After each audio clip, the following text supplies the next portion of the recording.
Peggy 3.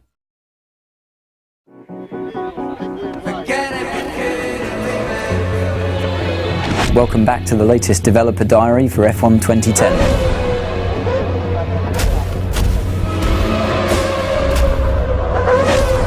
Our art director Michel and his team have really been able to recreate the assets exactly as they are in real life. The cars, the circuits, hospitality, environments, trucks, paddock assets.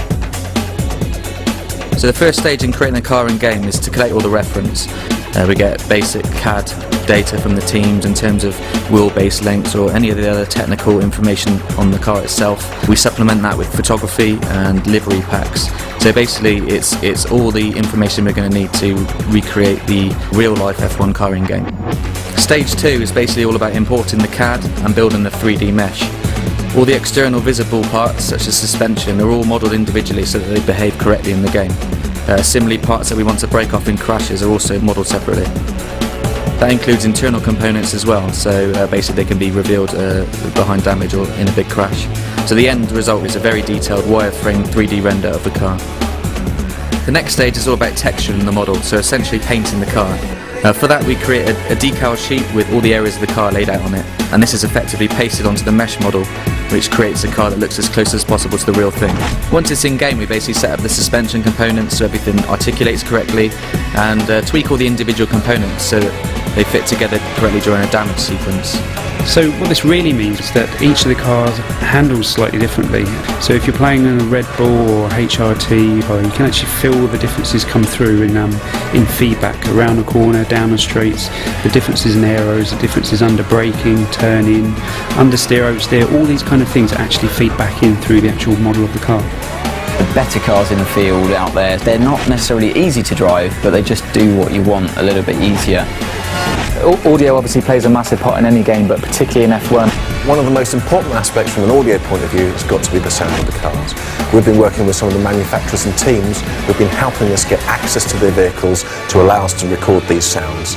What you're hearing in the game is the sound of the car on the track. One thing that we noticed when we were recording these cars was that one car sounds like 3 or 4 cars going around the track. We've got a system in there now which is working in real time, where we model out the buildings and we say what material types of buildings are made out of, so reflections can be brighter or duller, and of course the distancing is calculated in real time as well, so it really gives you a sense of sound bouncing around. Creating the tracks for Formula 1 2010 is an amazing challenge really, because you can assume that the people playing the game are the most knowledgeable people out there. We're getting fantastic access to materials. We get as up-to-date CAD as we can achieve.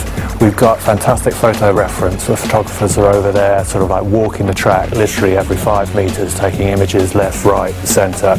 You want to experience that track as though you're driving around it in a real world situation. So there's a lot of emphasis goes into making sure that this track feels like it's embedded in a bigger landscape. You're actually, in Monaco. This thing is all about making you feel like you're there. Having AMP come in every few weeks has really allowed us to go beyond the data that we're given and actually enhance the tracks that much further.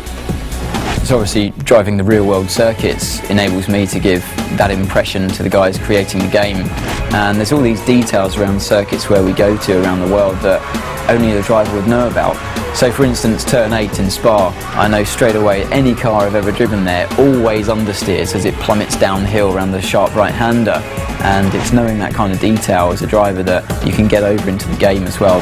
We're making a big push for the atmosphere in this game, certainly with the grandstands and the characters in the crowd. We actually want to make sure that the track becomes more populated as you go through the weekend. So we have the flags, we make sure that the banners reflect maybe the locations.